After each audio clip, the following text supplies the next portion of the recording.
नमस्कार मंडळी, मेजवानीमध्ये तुम्हा सगळ्यांचं पुन्हा एकदा अगदी मनापासून स्वागत। तर आज आपण बनवणार आहोत कच्च्या कैरीचं पन्ह। कडाक्याच्या उन्हाळ्यामध्ये शरीराला थंडावा देण्यासाठी हे पेय अतिशय उत्तम आहे। शिवाय याची आंबट गोड टेस्ट अतिशय छान लागते।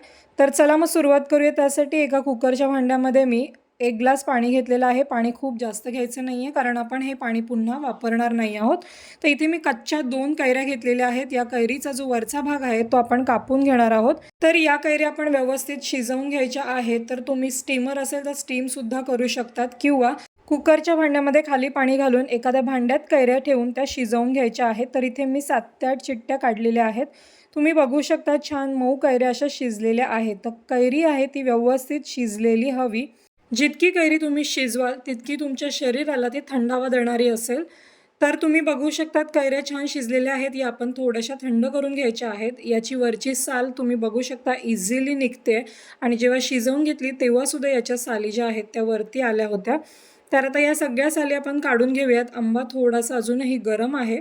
तर कैऱ्या आहेत त्या सर्व व्यवस्थित आधी थंड करून घ्यायच्या आहेत। त्यानंतर सालीचा जो भाग आहे त्याला सुद्धा गर असतो, तर तो आपण चमच्याच्या मदतीने या प्रकारे काढून घ्यायचा आहे। कैरीचा जो गर आहे तो अजिबात वाया जाऊ द्यायचा नाहीये। तर या प्रकारे सर्व गर आपण काढून घ्यायचा आहे।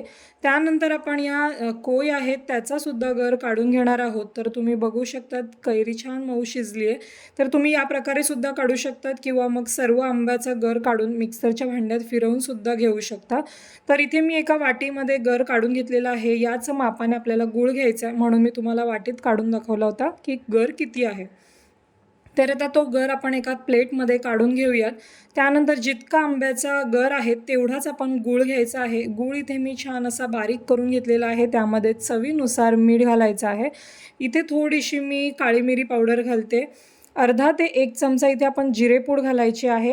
जिरे छान व्यवस्थित भाजलेले घ्यायचे आहेत। त्यानंतर 1 चमचा मी वेलची पूड घालते जी मी साखरेमध्ये बारीक केलेली आहे। जर तुम्ही नुसती वेलची पूड घालत असाल तर अर्धा चमचा घातली तरी सुद्धा चालू शकते। त्यानंतर हे सगळं आपण मिक्स करून घ्यायचं आहे। तुम्ही बघू शकतात की गूळ मी अगदी बारीक चिरून घेतला होता त्यामुळे छान मिक्स होतोय तो। पण कैरीचे यामध्ये थोड्या थोड्या गाठी राहिलेल्या आहेत।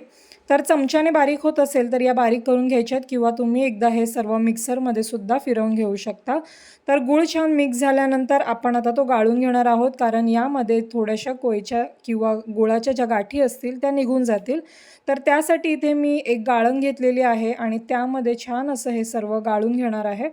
तर तुम्ही बघू शकतात की खाली जो गाळणीच्या खाली जो गर येतोय तो खूप छान मस्त असा ज्यूस येतोय ज्यामध्ये कोणत्याही गाठी नाही आहेत आणि तुम्ही बघू शकतात मस्त असं आपलं पन्ह तयार झालेलं आहे।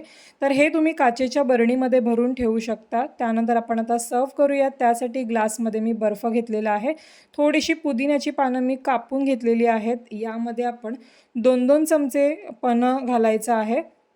बर्फ ऑप्शनल आहे, तुम्हाला जर घालायचं असेल तर घाला, नाही घातलं तरी सुद्धा चालू शकेल।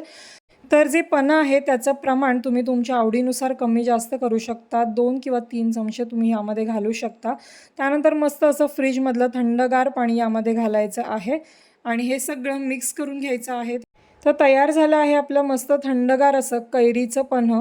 तर मस्त असं कडक उन्हामध्ये शरीराला थंडावा देण्यासाठी तुम्ही कोल्ड्रिंक ऐवजी कैरीच्या पन्ह्याचा वापर करू शकता जे अतिशय टेस्टी लागतं। हे एकदा फ्रीजमध्ये करून ठेवायचं आणि तुम्हाला जसं हवं तसं तुम्ही बनवू शकता। तर तुम्ही सुद्धा कैरीचं पन्ह फ्रीजमध्ये नक्की बनवून ठेवा। कसं होतं ते मला कमेंटमध्ये कळवा आणि जर व्हिडिओ आवडला असेल तर प्लीज व्हिडिओला लाईक शेअर सबस्क्राईब नक्की करा।